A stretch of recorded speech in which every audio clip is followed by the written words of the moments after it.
So hey guys, for today's video, bibihis na tayo guys kay punta na tayo sa ating mga gawaing bahay. Gawaing bukid pala.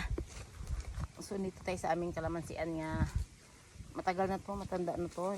Hindi kagaya dun sa ginharbisan namin nakaraan.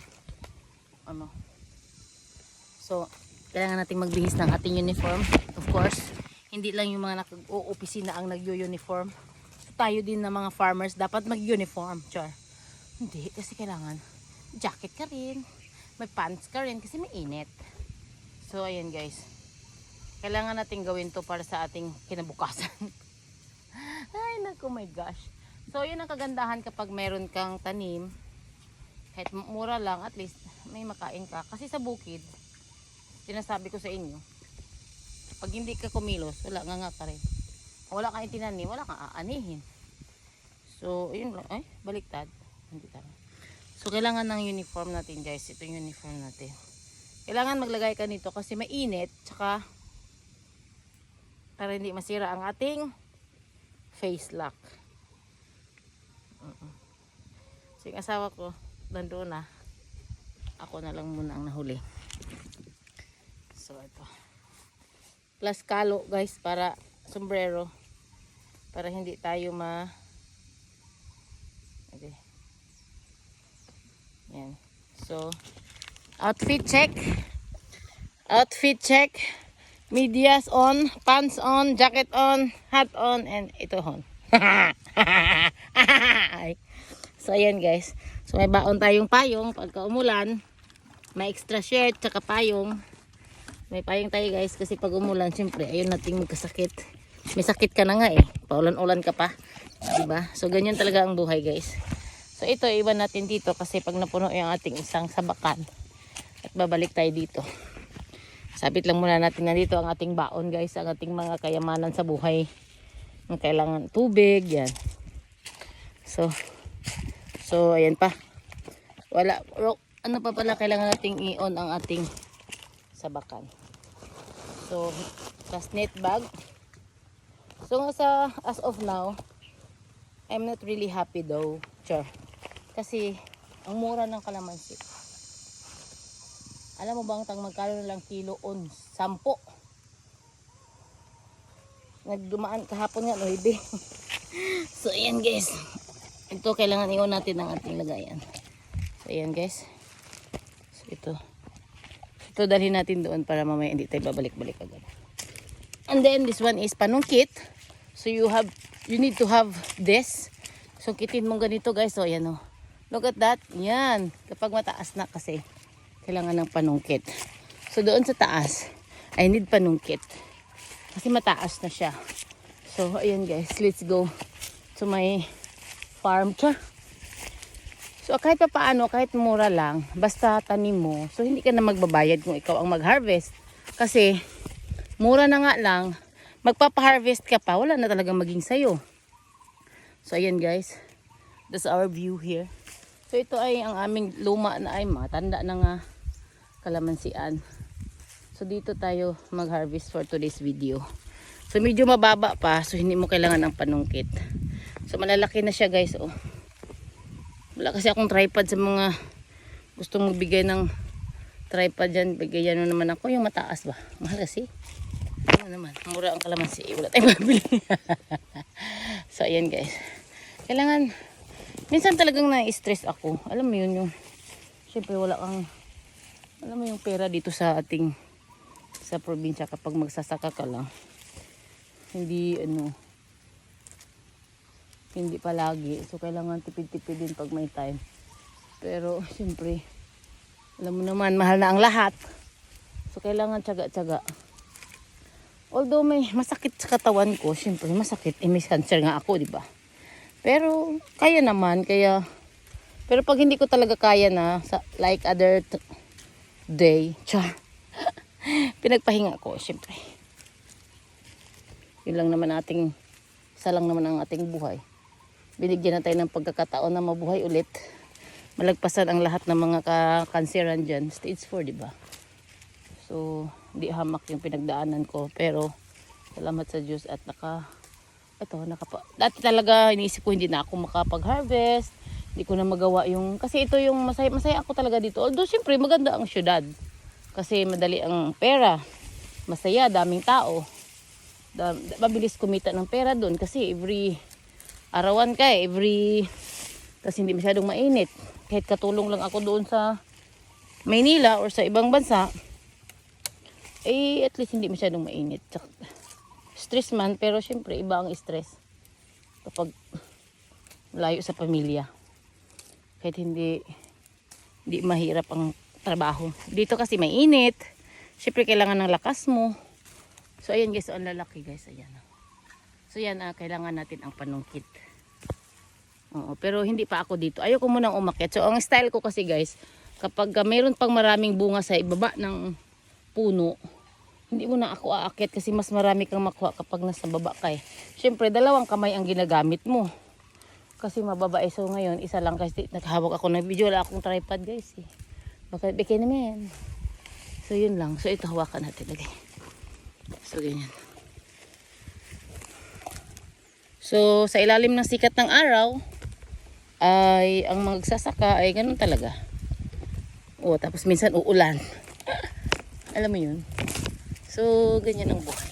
So, sa mga maganda ang trabaho at maalwan ang pera, pasalamat kayo. Ay, agay. Tutuod man. Kasi, totoo yun kasi, di ba? Hindi naman lahat ng tao nabibiyayaan ng ganyang mga trabaho. So, you just need to thank you. Kasi lahat naman ng ito ay galing sa ating Panginoong Diyos. Bigay niya. Ay, binigay ako dito. Go for it. Char. So that's it guys. But you know what? You need to do video like 8 minutes kasi I will start doing my YouTube channel. Char. So ikakopy ko ang aking link ng aking YouTube channel, then you can follow me. Wala lang, di ba? Oh, magko-content ka habang may ginagawa, nagkakapera ka dito, nagko-content ka. Ganyan talaga ang mga wais na mama. Tiyan. So si Ate Ara wala dito ngayon. So, ganito guys, kailangan ko ng panungkit kasi this one is really like I cannot reach. Tiyan. So 7 minutes na. Ayan guys, 7 minutes na. So, ayan o, ayan. Ito, ayan guys, ganyan o. So, you need to pull it. Yung akin kasing walang apakan. Dapat may apakan. Guys, yung isang panungkit ko may apakan eh. Kaya, so ilagay tayo ikaw dito. Ayan, agay, panoorin mo ako. So, ganyan guys. Oh. Ganyan pag may panungkit. Look at that.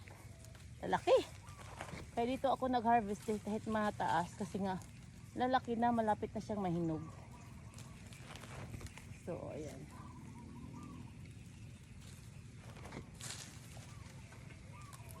Ganyan ang buhay dito sa mundo ng magsasaka. Mainit, maulan, hindi ka naman pwede mag-inarte dahil kumakain ka, may pangangailangan ka, di ba? Sa mga nag-iinarte dyan, huwag ka mag-inarte. Ganyan na talaga ang life. Go lang. Minsan kasi may time talaga tayong nag-iinarte tayo eh. Alam ko yan eh.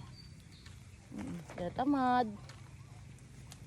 Parang ayaw mo nang mabuhay sa sobrang dami na ng mga napagdaanan mo, kahirapan, alam mo yun. Mahirap ka na nga, may sakit ka pa. Pero ganyan talaga, lahat naman tayo mawawala sa mundong ito. Ang iba pa wala, kung sa Ilonggo pa, way mat gabato.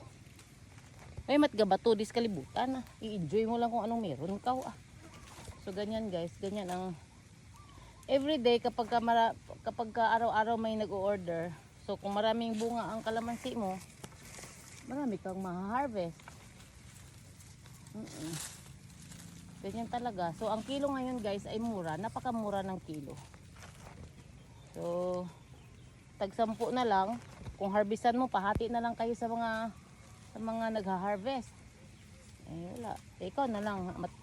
Sabihin, unti-untiin man lang. Araw-araw mag-harvest ka ng ilang net. 3, 4. Yun lang naman ang kaya ko. O 3.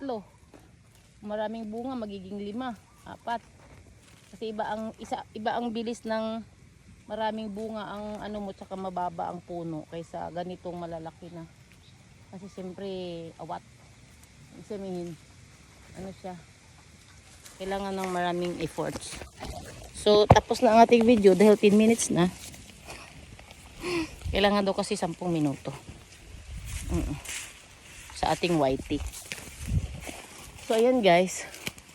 So aakit ako. Magbibideo ako. Ilagay ko lang yung video sa aking aakitan. Tapos panoorin nyo lang ako. Ha? O ayaw nyong char. So let's go guys. Okay, aakit ako dito. Okay, ilagay. Oh my gosh. Oh my gosh. So aakit ako guys.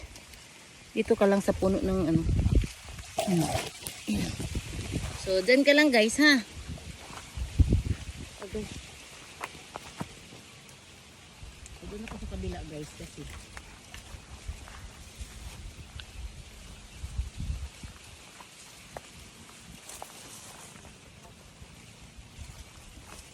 Mabilis kasi umakyat pag dito banda. Kaya kailangan ko akyatin guys kasi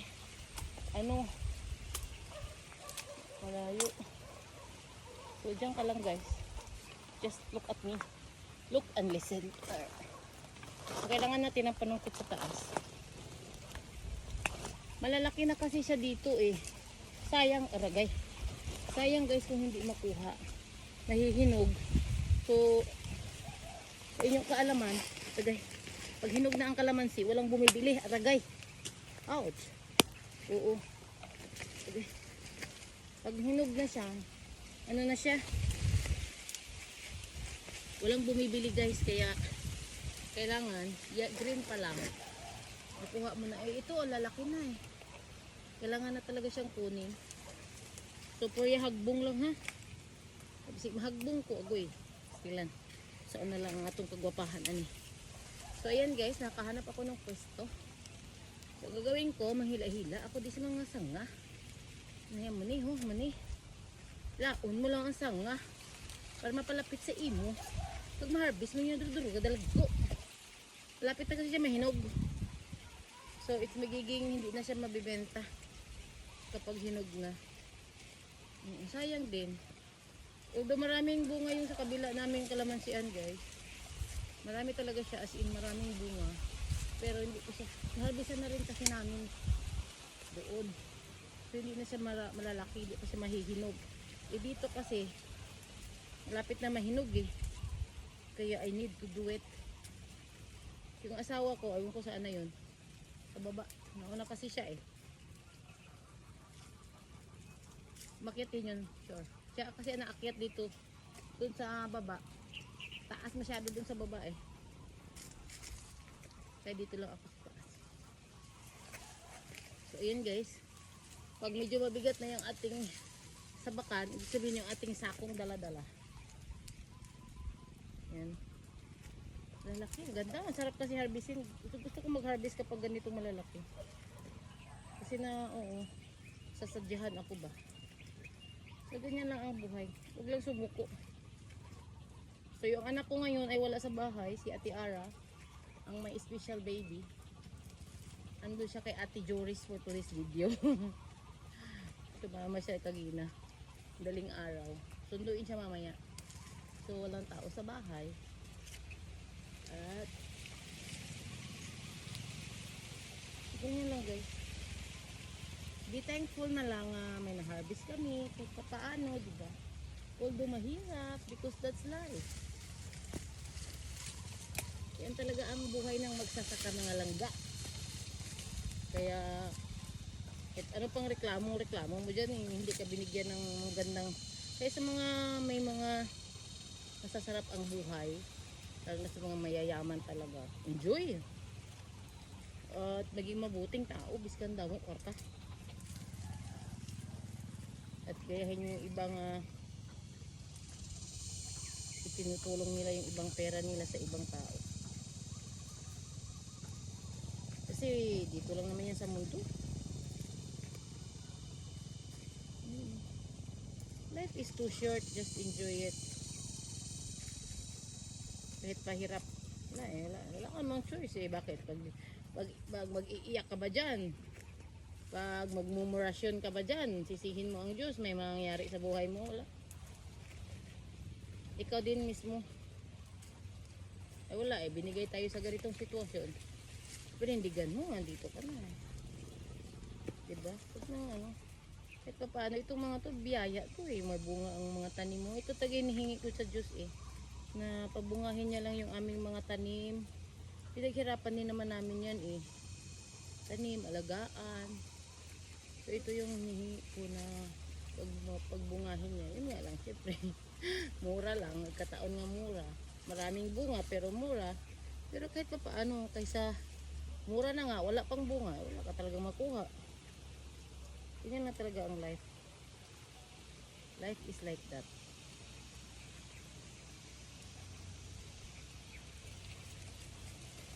So, ay. Korea hagbong ha. Malaki kasi dito sa taas. So nakakangawit siya guys. Dapat makaupo ako. Kasi minsan may mga sanga na malapad. Nakakaupo ako.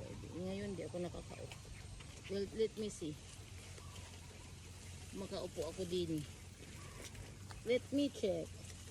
Ay, daming langgam. Pero itong langgam na to hindi naman nangangagat. Ayun!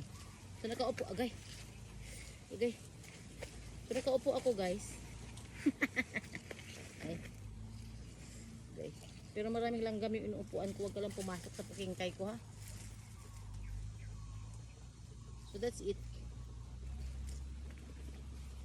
Isang oras na guro niya ako niya. Video ay. So sa mga hindi pa nakakakilala sa akin, for my YouTube followers, I'm your farmer girl. A lady farmer. Okay. So ayan. Ang dami talaga kasi. Ay, nahihirapan ako. Hindi ko pa nakita yung pwede kong apakan na maganda. Kailangan makaapak ako ng magandang apak. Kasi nakakangawit. Kasi baka mabali rin. Patay. It's patay. Patay.